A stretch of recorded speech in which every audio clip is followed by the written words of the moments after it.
Apabila perniagaan dan jalan-jalan sudah terputus, ini isyarat teknologi canggih sudah nggak ada.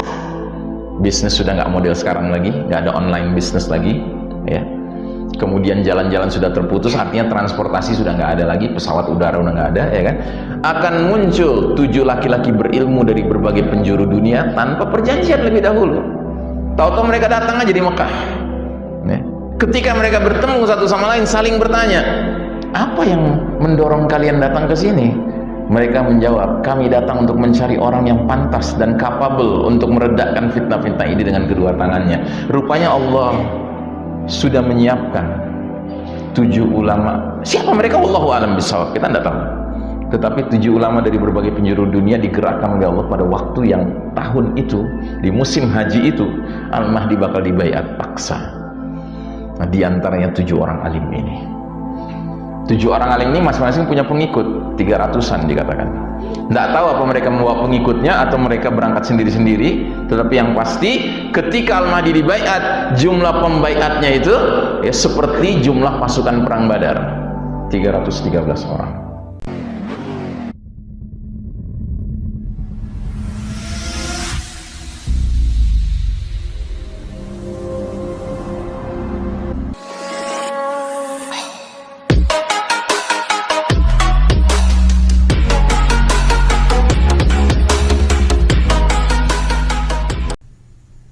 Oke, jangan lupa klik tombol like-nya dan subscribe-nya dan nyalakan loncengnya sehingga kalian mendapat notifikasi setiap saya mengupload video. Selamat menonton, guys.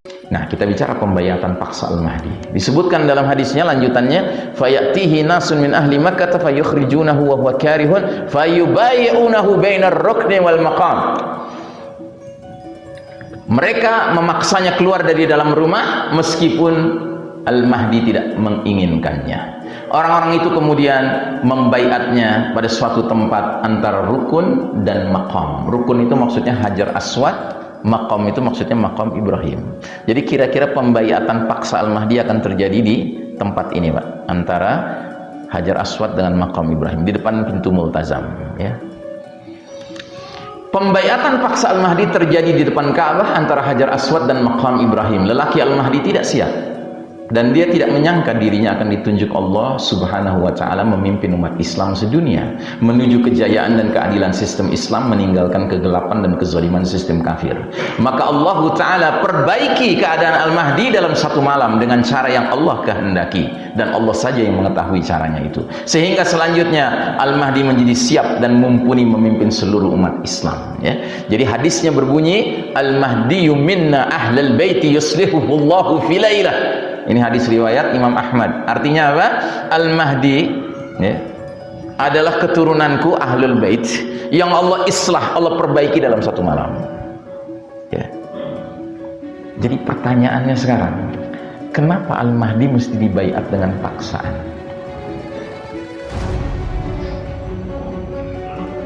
Ada riwayat hadis, dhaif sih hadisnya, tetapi kita perlu angkat juga. Dalam hadis itu disebutkan bahwa orang-orang yang mau membayat Al-Mahdi ini, ketika sudah berhadapan dengan Al-Mahdi, mereka bilang, ulurkan tanganmu biar kami baiat engkau. Al-Mahdi menolak. Dia menolak.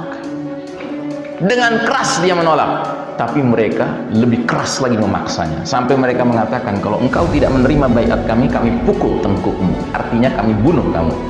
Jadi diancam bunuh, Pak.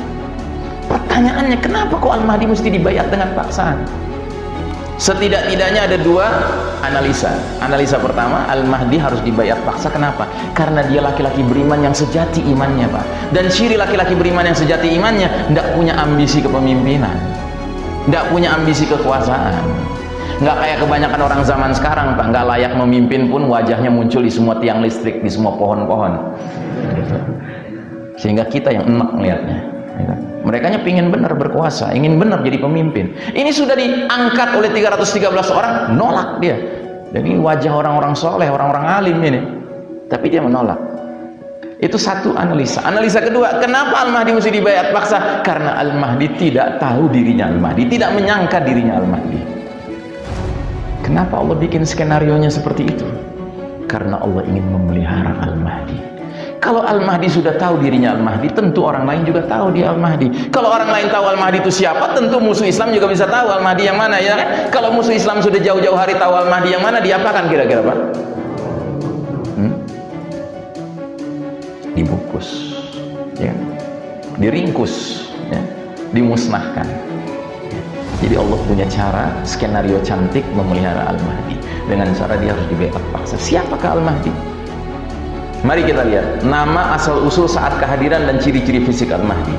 Ya, disebutkan dalam hadis, sekiranya dunia tidak tersisa kecuali tinggal sehari, Allah akan panjangkan hari itu hingga Allah mengutus seorang laki-laki dariku, dari ahlul baitku, namanya mirip namaku, nama ayahnya juga mirip dengan nama ayahku.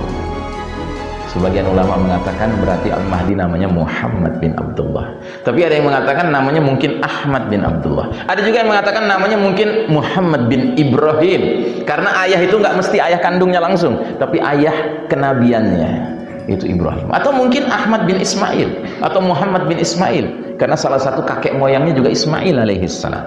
Wallahu a'lam bishawab. Kita nggak usah berdebat tentang hal itu, Pak. Yang jelas ini riwayat hadis ada. Terus dia asal usul keturunannya dari mana? Disebutkan dalam hadis, Al-Mahdiyu min itrati min waladi Fatimah. Al-Mahdi itu dari keturunanku, dari jalur Fatimah. Fatimah putri Nabi dinikahi oleh Ali bin Abi Thalib, ya, sepupunya Nabi, ya, pamannya Fatimah, ya. Dari mereka lahir dua cucu laki-laki Nabi, Hasan dan Husain. Kita umat Islam Ahlus Sunnah wal Jamaah lebih condong meyakini Al-Mahdi itu keturunan Hasan bin Ali. Kalau kaum Syiah meyakini dari keturunan Husain. Terus yang berikutnya, kapan kehadirannya? Hadir di saat penghujung dunia. Kalau dunia sudah tinggal sehari, Allah panjangkan hari itu demi menghadirkan Al-Mahdi. Perjalanan umat Islam total berapa babak, Pak? 5 babak. Kita di babak keempat sekarang, ya. Berarti sudah menjelang ujung, kan? Berarti sekarang ini waktu yang matang untuk kehadiran Al-Mahdi. Dunia sudah nggak lama lagi usianya. Terus ciri-ciri fisiknya macam mana? Ciri-ciri fisiknya, kita nggak punya banyak hadis tentang ciri fisiknya. Ini salah satunya, Al-Mahdi itu dari keturunanku, dahinya lebar, hidungnya mancung. Nah, ini tadi hadis tentang diperbaiki dalam semalamnya. Al-Mahdi dari keturunan kami, yaitu Ahlul Bait, yang Allah perbaiki keadaannya dalam satu malam, ya. Terus pertanyaan berikutnya, siapakah orang-orang yang membaiat Al-Mahdi? Siapa 313 orang ini? Di antara isyaratnya disebutkan dalam hadis berikut ini. Rasulullah SAW bersabda, ya, sayaudu bihadzal baiti ya'nil Ka'bah qaumun laysat lahum mana'atun wala 'adadun wala 'uddah. Ya. Suatu kaum akan berlindung di rumah ini, Baitullah Ka'bah. Mereka tidak memiliki pelindung, proteksi imunitas, mereka tidak punya jumlah yang signifikan, dan mereka tidak bersenjata. Jadi 313 orang, entah siapa mereka ini, tapi ciri mereka satu, nggak punya proteksi imunitas, nggak punya pelindung. Dalam arti apa? Mereka bukan pejabat-pejabat negara, mereka bukan orang-orang yang punya kekebalan diplomatik, mereka bukan kepala-kepala negara, mereka bukan panglima militer negara manapun, mereka orang biasa. Tapi boleh jadi mereka orang alim, orang soleh di tengah masyarakatnya. Terus yang kedua, mereka nggak punya jumlah yang signifikan, jumlahnya nggak sampai 1000, bahkan nggak sampai 500, cuma 313 orang, Pak. Dan mereka tidak bersenjata. Jadi mereka orang-orang yang bahkan belum pernah pergi jihad barangkali, ya. Karena mereka ini orang-orang yang lebih mengutamakan kebersihan hati dan kejernihan pikiran, sehingga Allah berikan kepada mereka ilmu tentang siapa ini Al-Mahdi, ya. Baik. Terus dari atharnya Abdullah bin Mas'ud tadi sudah kita bahas, ya kan? Mereka diantaranya mencakup 7 laki-laki alim dari berbagai penjuru dunia, entah siapa mereka, wallahu a'lam bishawab. Dan mereka nggak pakai perjanjian. Bagaimana mau berjanji, Pak? Udah nggak ada teknologi, udah nggak ada telepon HP, ya kan? Tahu-tahu mereka muncul di tahun itu. Dan ketika saling berjumpa, mereka saling bertanya, ngapain? Ya, saya mau cari laki-laki yang bisa meredakan fitnah-fitnah dunia yang sudah dahsyat ini. Gitu. Baik, terus kita masuk sekarang kepada pembenaman bumi di Jazirah Arab, pembenaman pasukan pemburu Al-Mahdi, pembaiatan Al-Mahdi oleh kaum muslimin khususnya dari Irak dan Syam, konsolidasi pasukan Al-Mahdi, ashabur rayatus sud, pasukan berpanji hitam, ya.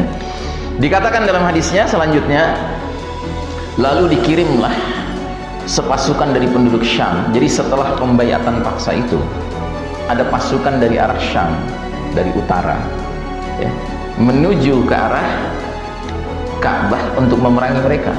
Tetapi pasukan itu justru ditenggelamkan Allah di gurun pasir Al-Baida, tempat antara Mekah dan Madinah. Maka ketika manusia menyaksikan peristiwa itu atau mendengar kabarnya, maka Abdalus Syam dan As-Saibu Ahlul Iraq berdatangan berduyun-duyun ke Ka'bah membaiat Al-Mahdi antara Hajar Aswad dan Maqam Ibrahim.